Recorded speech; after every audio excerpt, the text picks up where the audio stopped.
நான் சொன்னால் உனக்கு ஏன் கோபம் வருகிறதுன்னு ஒரு கேள்வி இருக்கு வருது. படிச்சு பார்த்தா தெரியும். பெண்ணுக்கு வலிக்கோங்க, அவமானம் செஞ்சா வலிக்கும். அவளுக்கு எப்படி வலிக்கும்னா ஆணுக்கு தெரியாது. தெரிஞ்சவன் தான் தகப்பன். அதனால்தான் தந்தை பெரியார், அப்பா ஸ்டாலின். பொம்பளை பேர்ல பத்திரம் பதிவாச்சுன்னா 1% குறைவுன்னு. இதை ஏன் சொல்றேன்? தமிழ் படிச்சுட்டேம்மா, தமிழ் படிச்சுட்டேன். தமிழ்ல 3 விஷயங்கள் இருக்குடா. முதற் பொருள், உரிப்பொருள், கருப்பொருள். 3 விஷயம் இருக்குடாமா. கருப்பொருள் அப்படிங்கிறது இந்த பறை, இசை, சாப்பாடு, தெய்வம், சாமி இதெல்லாம் வரும். உரிப்பொருள்ன்றது ஒழுக்கம். முதற் பொருள் என்ன தெரியுமா? தமிழனுக்கு தொல்காப்பியம் சொல்லுகின்ற அந்த இலக்கணத்தின்படி தமிழனுக்கு முதற் பொருள் நிலம். வயலும் வயல் சார்ந்த இடமும் மருதம், மலையும் மலை சார்ந்த இடமும் குறிஞ்சி, கடலும் கடல் சார்ந்த இடமும் நெய்தல், மணலும் மணல் சார்ந்த இடமும் பாலை, காடும் காடு சார்ந்த இடமும் முல்லை. சொல்லி தந்தல்ல நிலம். அந்த நிலம் எதை குறித்து தமிழ் பண்பாடு வளர்ந்தது என்றால் பெண்ணை மையமிட்டதுதான் தமிழ் பண்பாடு. பெண் இல்லாமல் எதுவும் கிடையாது என்று சொல்லுகின்ற எங்கள் சங்க தமிழனின் ஆட்சி இன்றைக்கு திராவிட முன்னேற்ற கழகம் நிகழ்த்தி கொண்டிருக்கிறது. பெண் தான் மையம் என்று சொல்லிக் கொண்டிருக்கிறது. நாம் உறக்க சொல்லுவோம் இந்த நாட்டிற்கு, தமிழ்நாடு போராடும், தமிழ்நாடு வெல்லும் என்று ஏன் சொல்லுகிறோம் என்றால் நம்முடைய ஆட்சி அப்படிப்பட்ட ஆட்சியாக அமைந்திருக்கிறது. பாரதியார் ஒரு கட்டுரை எழுதினாருங்க. எனக்கு அப்ப புரியல, இப்போ புரியுது. பாரதியார் என்ன எழுதுறாருன்னா, எனக்கு பாவமா இருந்துச்சு பாரதியார் அப்ப படிக்கும்போது. குடிகார பொண்டாட்டி கிட்ட பாரதியார் பேசுறாரு கட்டுரையில. ஏ பெண்ணே, உன் புருஷன் குடிக்கிறானா, அவனோடு பேசாத. ஹை, எவ்வளவு சூப்பரா சொல்லிட்டாரு. அடுத்து சொல்றாரு, அவனுக்கு சமைக்காத. ஹை, நல்லா இருக்க. குடித்து விட்டு வந்து அடித்தால் திருப்பி அடி. அடுத்த பாயிண்ட் தான் சூப்பர். வீட்டை விட்டு வெளியே போய் என்கிறானா, போகாத, வறண்டாவில் படுத்துக்கொள், அது உன் வீடு என்று போராடு. பாரதி எழுதுனாங்க, தலைவர் அதை செஞ்சிட்டாருங்க. ஏன் வீடுறா, போனா நீ போ, என் வீடு. பொம்பளைங்களுக்கு தான் வீடு. என்ன கை தட்டாம உட்கார்ந்து இருக்கிறீங்க? ஆம்பளைங்களாம் சேர்ந்து கை தட்டணும். நான் எங்க அம்மா உடம்ப நீட் பண்றேன். 85 வயசு. அப்படியே தொடச்சிட்டே இருக்கிறேன். திடீர்னு கதவுலாம் பூட்டியிருக்கான்னு எங்க அம்மா. ஏன் மாமா? பூட்டு யாரும் இல்லை, பூட்டிட்டேன். அம்மா தொடைக்கிற, இங்க ஒரு பள்ளங்க, நான் சொன்னது இல்லையா, இங்க ஒரு பள்ளம். 85 வயசு கிழவி. பள்ளம் பார்த்த உடனே இப்படி கை வச்சுக்கிச்சு. நான் தள்ளி பார்த்தேன். என்ன மாமான்னு கேட்டேன். அம்மா சொன்னது அப்படியே சொல்றேன். காயல் பட்டத்துக்காரி, திருநெல்வேலி காரி. தொடைக்கிற சொல்லுது, 9 வயசுல எனக்கு கல்யாணம். நான் ஷார்ட்டா சொல்லி முடிக்கிறேன். 9 வயசுல எனக்கு கல்யாணம். 9 வயசுலயா? 13 வயசுல ருது ஆன உடனே உங்க அம்மா அப்பா வீட்டுக்கு நான் அனுப்பி வச்சாங்க. இப்போ குளிக்க வச்சு ட்ரெஸ்லாம் போட்டு பூ போடுவாங்க. பூ போட்டு அப்படி நிறுத்துறாங்க. சின்ன குழந்தை இல்லை, 13 வயசு எவ்வளோ இருக்கும். பூவை தூக்கி நிறுத்தி இருக்கிறாங்க. நிறுத்தின பாருங்க, நிக்கல பூ. ஒரு அம்மா பின்னடிச்சிருக்கு, சதையோட சேர்த்து அடிச்சிருச்சு. அந்த அம்மா இன்னும் சொல்லலை. எங்க அம்மா ஃபாத்திமா பீவி இன்னும் சொல்லலை. அப்படியே போயிருக்கு அம்மா அப்பா வீட்டுக்கு. 3 மைல் தாண்டி மாட்டு வண்டியில போய் இறங்கின உடனே ரத்தம் அப்படியே மேலே வந்திருக்கு. சாயந்தரம் 7 மணி. அம்மா அப்பா ரூம்ல அம்மா விட்டுருக்காங்க. உள்ள போய் அப்படியே அமைதியாயிட்டாங்க. அம்மா, என்னம்மா நடந்தது? இல்லை, என்னை பார்த்தாரா, சரி, ரத்தத்தை பார்த்த உடனே அவருக்கு படபடப்பாயிடுச்சு, மயங்கி விழுந்துட்டு. அப்புறம் கேட்டாங்க என்னன்னு. எனக்கு சொல்ல தெரியல, பின்னடிச்சிட்டாங்கன்னு சொன்னேன். ஆஸ்பத்திரியில் போய் தையெல்லாம் போட்டு 3 மாதத்துக்கு அப்புறமா வந்தேன். எனக்கு ஒரு கொஸ்டின் இருக்கு உங்ககிட்ட. அம்மா சொல்வியா? சொல்லு. ஃபர்ஸ்ட் அம்மா அப்பா உன்னை பார்த்தாருல, ஆமா, இந்த காயத்தை பார்த்துருப்பாருல, அந்த காயம் எப்படி வந்துச்சுன்னு அவருக்கு தெரிஞ்சிருக்கோம்ல, என்ன சொன்னாருன்னு கேட்டேன். அம்மம்மா சொன்ன பதில் அப்படியே நான் சொல்றேன். அம்மம்மா சொன்னாங்க, நீ ரொம்ப நல்ல பொண்ணுன்னு சொன்னாங்க. நீயா நல்ல பொண்ணா? அம்மா அப்பாவுக்கு எப்படி தெரியும்? இல்லை, அவ்வளோ அழுத்தமாக ஒரு காயம் வந்த அப்புறமாவும் நான் சத்தம் போடலை, வலியை சமாளிச்சுட்டு இருந்தேன்ல, அதுக்கு நல்ல பொண்ணுன்னு சொல்லி இந்த மோதிரத்தை கொடுத்தாங்கன்னு சொல்லிட்டு அந்த மோதிரத்தை காட்டுச்சு அம்மம்மா. காட்டிட்டு சொல்லிச்சு, யாருக்கிட்டையும் சொல்லாமல் இருந்ததுக்கு தான் என்னை நல்ல பொண்ணுன்னு சொன்னாங்க. நான் உங்ககிட்ட சொல்லிட்டேன், இது என் பிள்ளைங்க கிட்ட கூட சொன்னதில்லை, உங்ககிட்ட சொல்லிட்டேன், இனிமேல் எனக்கு இந்த நகை வேணாம். அப்படி எடுத்து என்கிட்ட கொடுத்துருச்சு. கொடுத்துட்டு ஒரு வார்த்தை சொல்லுச்சு, என்ன மாதிரி இந்த மாதிரி மோதிரங்கள் கிடைக்கும்ன்றதுனால வலி இருந்தா கத்தாம இருக்காது, கத்து.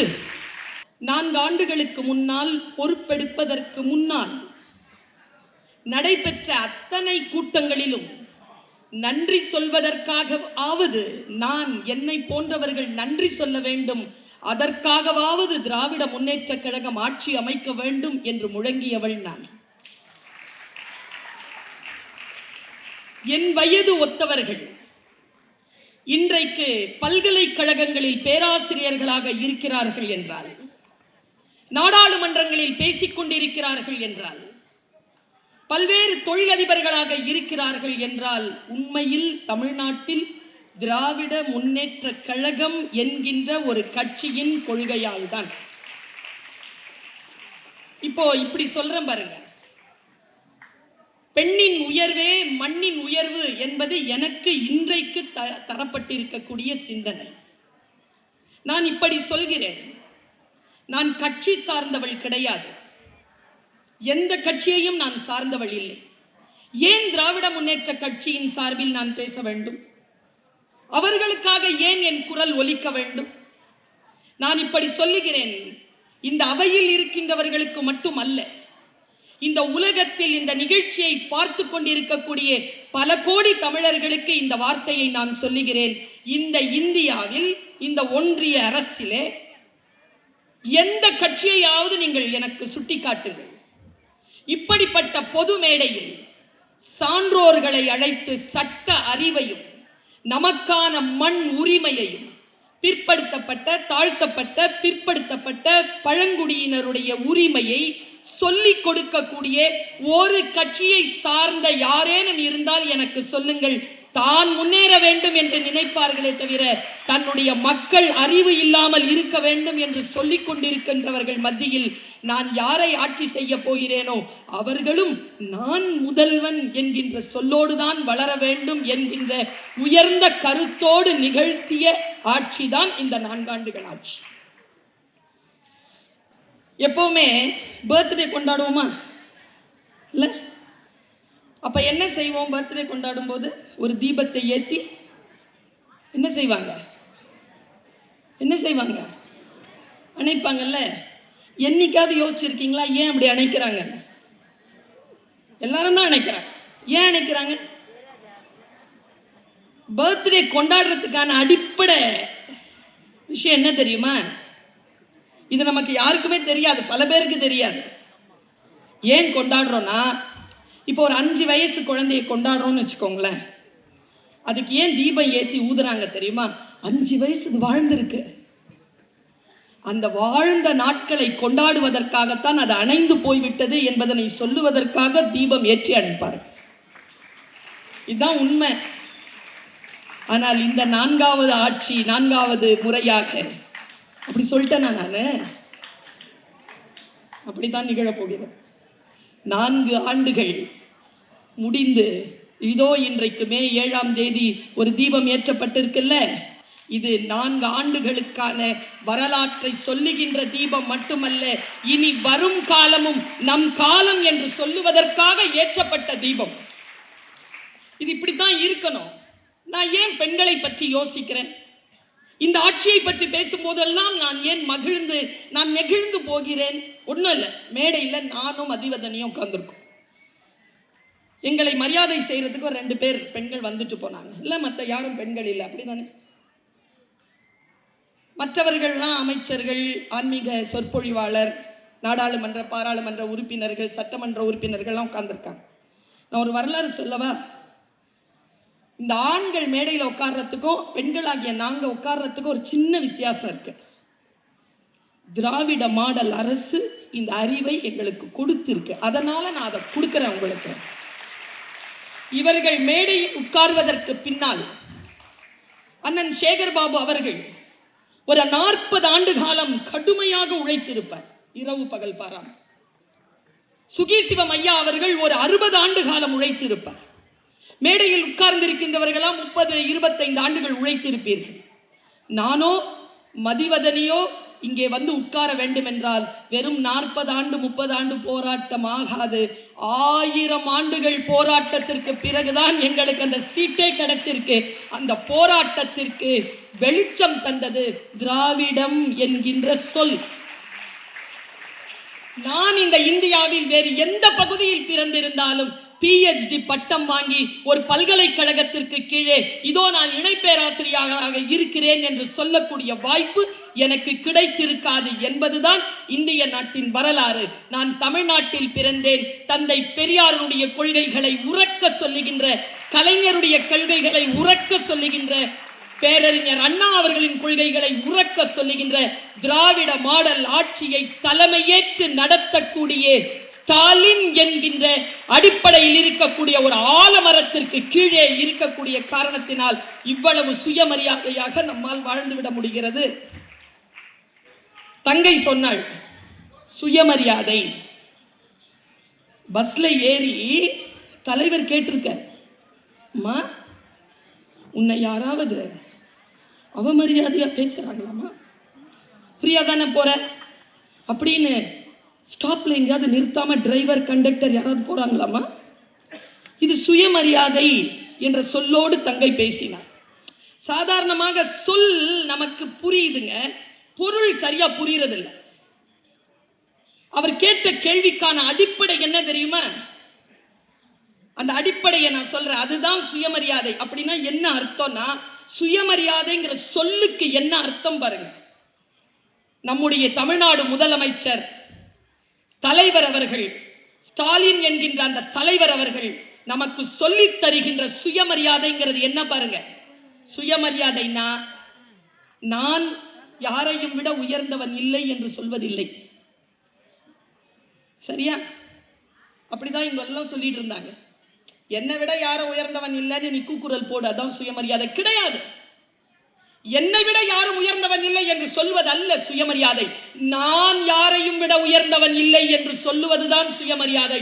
உன் முன்னால வந்து யாராவது அப்படி சொன்னார்னா என்கிட்ட வந்து சொல்லு, நான் பார்த்துக்கிறேன். இப்படி ஒரு அப்பா கிடைப்பாரா?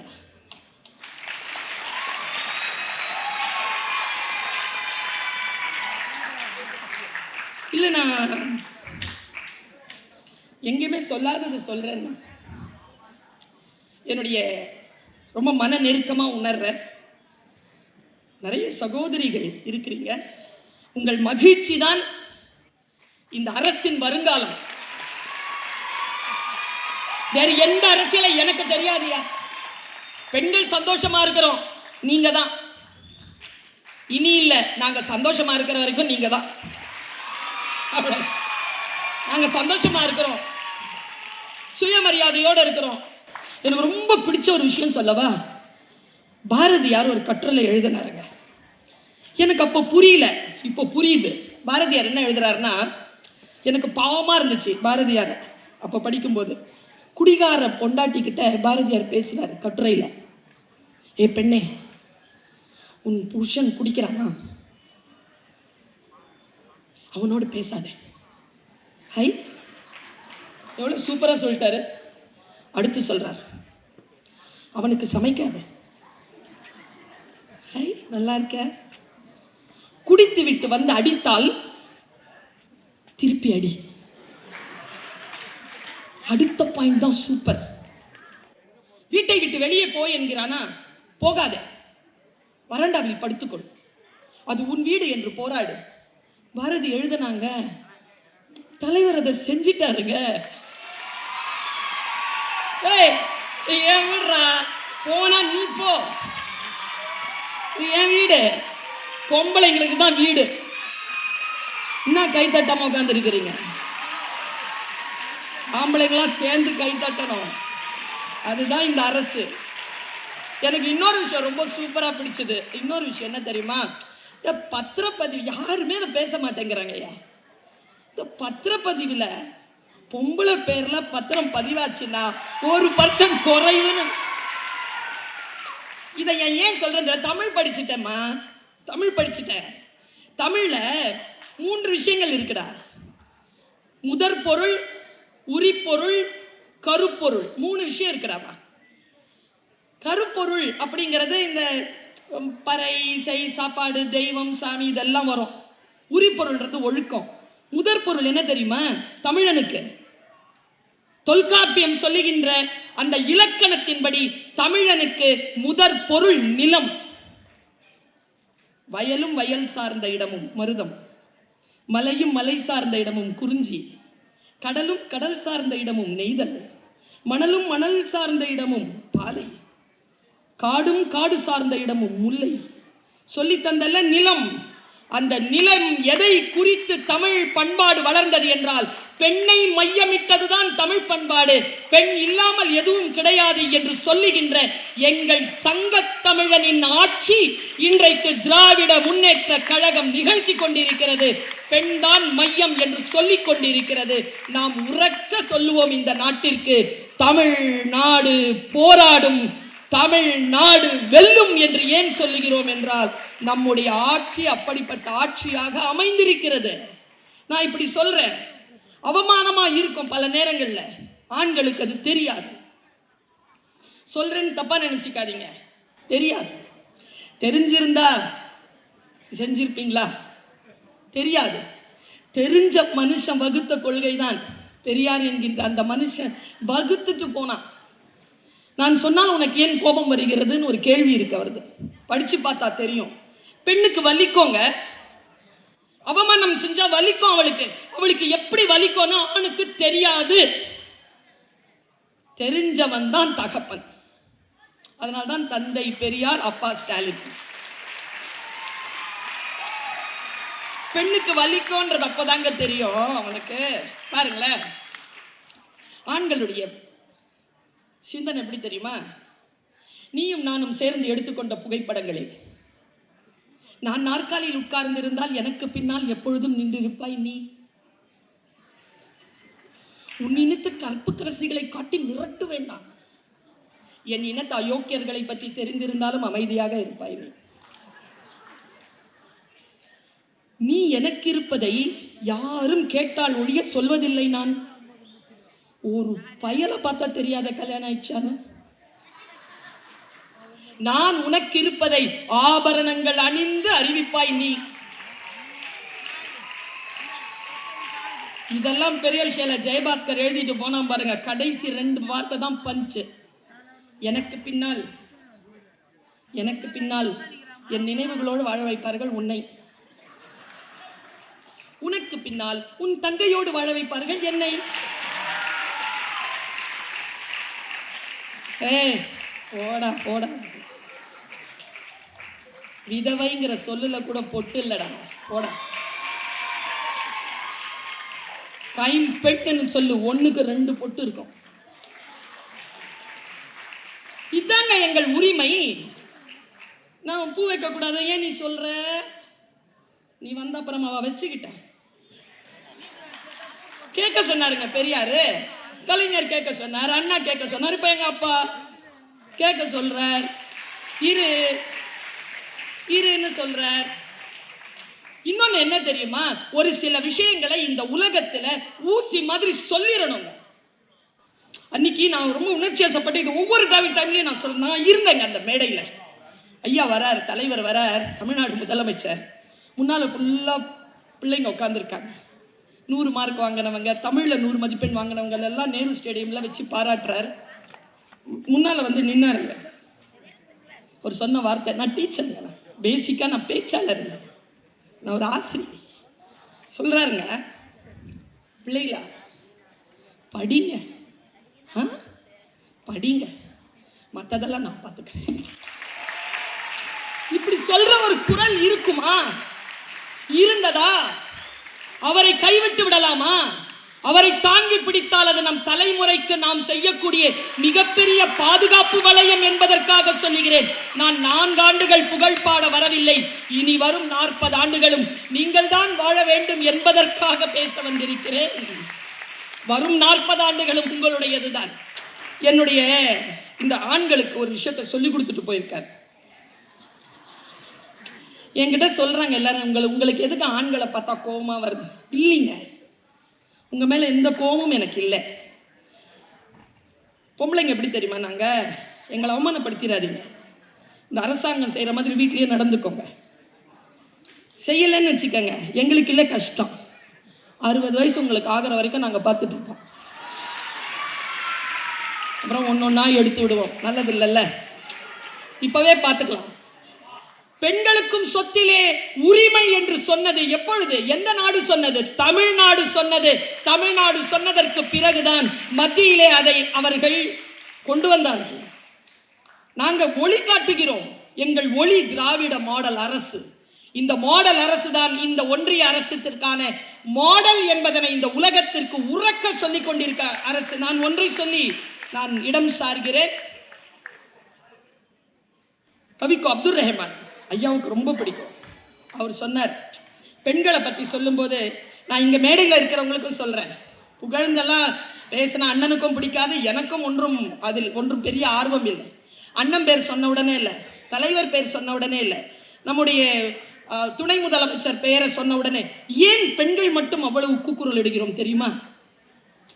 அந்த மகிழ்ச்சியை, அந்த சுயமரியாதையை எங்கள் உடல் கடந்த எங்களுக்கு உள்ளத்திலே, மனதிலே, புத்தியிலே ஒரு ஆன்மா குடிக்கொண்டிருக்கிறது. அதற்கு என்று ஒரு மரியாதை இருக்கிறது. அந்த மரியாதையை தருகிறீர்கள் இல்ல, அதுக்கு தான், வேற எதுக்கும் கிடையாது.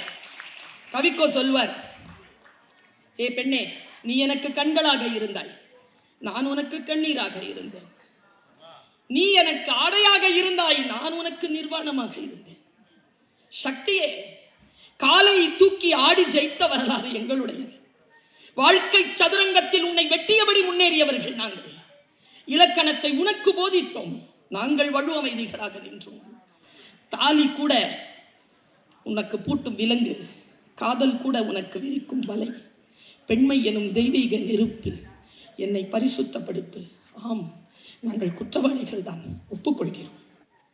எத்தனை ஆண்டு கால குற்றம் இது? இப்பொழுது 4 ஆண்டுகளாக நாங்கள் அந்த குற்றத்தில் இருந்து விடுபட்டு இருக்கிறீர்களே நீங்கள், எங்களை விடுதலை செய்திருக்கிறீர்களே நீங்கள், எங்களை உலக விட்டு இருக்கிறீர்களே நீங்கள். நான் ரொம்ப உணர்ச்சி வசப்பட்டிருக்கேன். நான் சொன்னேன், அடிப்படை உறுப்பினர் பொறுப்பு கூட எனக்கு கிடையாது. 4 வருஷமா இல்ல, 15 வருஷமா பேசிட்டு இருக்கிறேன். என்னோட ஆசை எல்லாம் என்ன தெரியுமா? நன்றி தான் ஐயா, நன்றியா. நீங்க இருந்ததுக்கு நன்றியா, இருக்க போறதுக்கு நன்றியா, இருக்கிறதுக்கு நன்றியா. இருங்க, நல்லா இருங்க, ஆயுசோட இருங்க, உடல் ஆரோக்கியத்தோட இருங்க. எங்க அம்மா உடம்பு அப்படி இருக்கு. நான் எங்க அம்மா உடம்ப நீட் பண்றேன். 85 வயசு, அப்படியே தொடச்சிட்டே இருக்கிறேன். திடீர்னு கதவுலாம் பூட்டியிருக்கான்னு எங்க அம்மா. ஏன் மாமா? பூட்டு யாரும் இல்லை, பூட்டிட்டேன். அம்மா துடைக்கிறேன், இங்க ஒரு பள்ளங்க, நான் சொன்னது இல்லையா, இங்க ஒரு பள்ளம். 85 வயசு கிழவி. பள்ளம் பார்த்த உடனே இப்படி கை வச்சுக்கிச்சு. நான் தள்ளி பார்த்தேன், என்ன மாமான்னு கேட்டேன். அம்மா சொன்னது அப்படியே சொல்றேன். காயல் பட்டத்துக்காரி, திருநெல்வேலிக்காரி. துடைக்கிற சொல்லுது, 9 வயசுல எனக்கு கல்யாணம். ஷார்ட்டா சொல்லி முடிக்கிறேன். 9 வயசுல எனக்கு கல்யாணம். 9 வயசுலையா? ஆமா. 13 வயசுல ருதான உடனே உங்க அம்மா அப்பா வீட்டுக்கு நான் அனுப்பி வச்சாங்க. இப்போ குளிக்க வச்சு ட்ரெஸ்லாம் போட்டு பூ போடுவாங்க. பூ போட்டு அப்படி நிறுத்துறாங்க. சின்ன குழந்தைல 13 வயசு எவ்வளோ இருக்கும்? பூவை தூக்கி நிறுத்தி இருக்கிறாங்க. நிறுத்தின பாருங்க, நிக்கல பூ.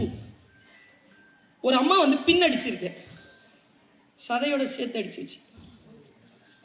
அந்த அம்மா இன்னும் சொல்லலை. எங்கள் அம்மா ஃபாத்திமா பீவி இன்னும் சொல்லலை. அப்படியே போயிருக்கு அம்மா அப்பா வீட்டுக்கு.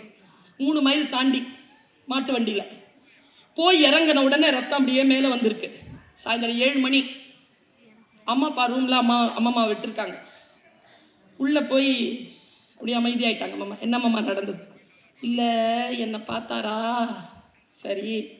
ரத்தத்தை பார்த்த உடனே அவருக்கு படபடப்பாயிடுச்சு, மயங்கி விழுந்துட்டார். அப்புறம் கேட்டாங்க என்னன்னு. எனக்கு சொல்ல தெரியல, பின்னடிச்சிட்டாங்கன்னு சொன்னேன். ஆஸ்பத்திரியில் போய் தையெல்லாம் போட்டு 3 மாதத்துக்கு அப்புறமா வந்தேன். சரி, எனக்கு ஒரு கொஸ்டின் இருக்கு உங்ககிட்ட. அம்மா சொல்வியா? சொல்லு. ஃபஸ்ட்டு அம்மா அப்பா உன்னை பார்த்தாருல? ஆமாம். இந்த காயத்தை பார்த்துருப்பாருல? அந்த காயம் எப்படி வந்துச்சுன்னு அவருக்கு தெரிஞ்சிருக்கோம்ல? என்ன சொன்னாருன்னு கேட்டேன். அம்மம்மா சொன்ன பதில் அப்படியே நான் சொல்கிறேன். அம்மம்மா சொன்னாங்க, நீ ரொம்ப நல்ல பொண்ணுன்னு சொன்னாங்க. நீயா நல்ல பொண்ணா? அம்மா அப்பாவுக்கு எப்படி தெரியும்? இல்லை, அவ்வளோ அழுத்தமாக ஒரு காயம் வந்த அப்புறமா நான் சத்தம் போடலை, வலியை சமாளிச்சிட்டு இருந்தேன்ல. அதுக்கு நல்ல பொண்ணுன்னு சொல்லி இந்த மோதிரத்தை கொடுத்தாங்கன்னு சொல்லிட்டு அந்த மோதிரத்தை காட்டுச்சு அம்மம்மா. காட்டிட்டு சொல்லிச்சு, யார்கிட்டையும் சொல்லாம இருந்ததுக்கு தான் என்ன நல்ல பொண்ணுன்னு சொன்னாங்க. நான் உங்ககிட்ட சொல்லிட்டேன், இது என் பிள்ளைங்க கிட்ட கூட சொன்னதில்லை, உங்ககிட்ட சொல்லிட்டேன், இனிமேல் எனக்கு இந்த நகை வேணாம். அப்படி எடுத்து என்கிட்ட கொடுத்துருச்சு. கொடுத்துட்டு ஒரு வார்த்தை சொல்லுச்சு, என்ன மாதிரி இந்த மாதிரி மோதிரங்கள் கிடைக்கும்ன்றதுனால வலி இருந்தா கத்தாம இருக்காது, கத்து. நான் ஒரு மந்திர சொல்லிவிட்டு போகிறேன். அப்பா என்று கத்துங்கள், உங்களுக்கான விடியல் வரும். ஸ்டாலின் வராரு, விடியல் தர போறாரு என்றார்களே, இன்னும் இன்னுமான வாழ்க்கையில் அவர்தான் விடியல் என்று சொல்லிக்கொண்டு வாய்ப்பளித்தமைக்கு நன்றி பாராட்டி இந்த அரசு இன்னும் இன்னும் வாழட்டும் என்று சொல்லி நிறைவு செய்கிறேன். நன்றி, வணக்கம். 3 தலைசிறந்த பேச்சாளர்கள். ஒரு உருவம் என்றால்